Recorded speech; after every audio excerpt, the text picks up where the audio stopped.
नमस्कार। साल में पढ़ने वाली 24 एकादशियों में सबसे महत्वपूर्ण निर्जला एकादशी होती है।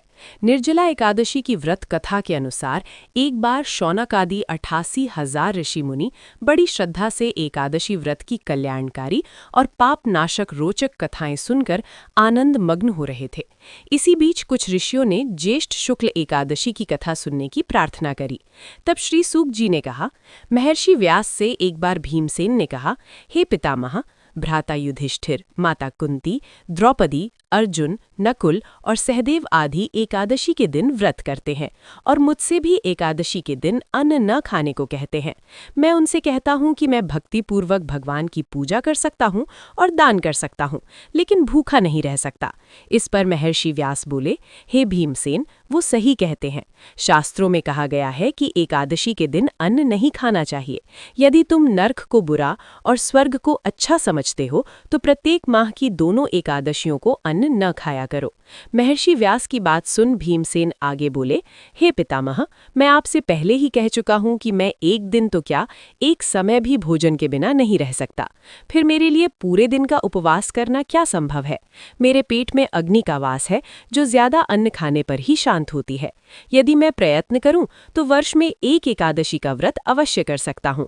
अतः आप मुझे कोई एक ऐसा व्रत बताइए जिसके करने से मुझे स्वर्ग की प्राप्ति हो सके। भीमसेन की बात सुन व्यास जी ने कहा, हे पुत्र, बड़े बड़े ऋषि और महर्षियों ने बहुत से शास्त्र आदि बनाए हैं। यदि कलयुग में मनुष्य उनका आचरण करे तो अवश्य ही मुक्ति को प्राप्त होगा। उनमें धन बहुत कम खर्च होता है। उनमें से जो पुराणों का सार है वो ये है कि मनुष्य को दोनों पक्षों की एकादशी का व्रत करना चाहिए। इससे उन्हें स्वर्ग की प्राप्ति होती है। महर्षि व्यास ने कहा, हे वायुपुत्र, वृषभ संक्रांति और मिथुन संक्रांति के बीच ज्येष्ठ माह के शुक्ल पक्ष की एकादशी आती है। उस दिन निर्जला व्रत करना चाहिए। इस दिन भोजन नहीं करना चाहिए। भोजन करने से व्रत नष्ट हो जाता है। सूर्योदय से सूर्यास्त तक यदि मनुष्य जलपान न करे तो उसे 12 एकादशियों के फल की प्राप्ति होती है। द्वादशी के दिन सूर्योदय से पहले ही उठना चाहिए। इसके बाद भूखे ब्राह्मणों को भोजन कराना चाहिए। उसके बाद ही स्वयं भोजन करना चाहिए। हे भीमसेन, स्वयं भगवान ने मुझसे कहा था कि इस एकादशी का पुण्य सभी तीर्थों और दानों के बराबर है। एक दिन निर्जला रहने से मनुष्य पापों से मुक्त हो जाता है। जो मनुष्य निर्जला एकादशी का व्रत करते हैं उन्हें मृत्यु के समय भयानक यमदूत नहीं दिखाई देते, बल्कि भगवान श्रीहरि के दूत स्वर्ग से आकर उन्हें पुष्पक विमान पर बिठाकर स्वर्ग ले जाते हैं। संसार में सबसे उत्तम निर्जला एकादशी का व्रत है, अतः यत्नपूर्वक इस एकादशी का निर्जला व्रत करना चाहिए।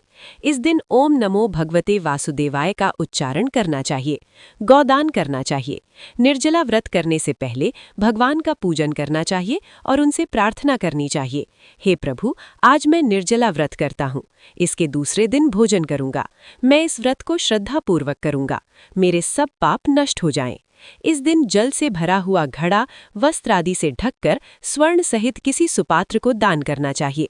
इस व्रत के अंतराल में जो मनुष्य स्नान, तप आदि करते हैं उन्हें करोड़ों स्वर्ण दान का फल प्राप्त होता है। जो मनुष्य इस दिन यज्ञ आदि करते हैं उनके फल का तो वर्णन भी नहीं किया जा सकता।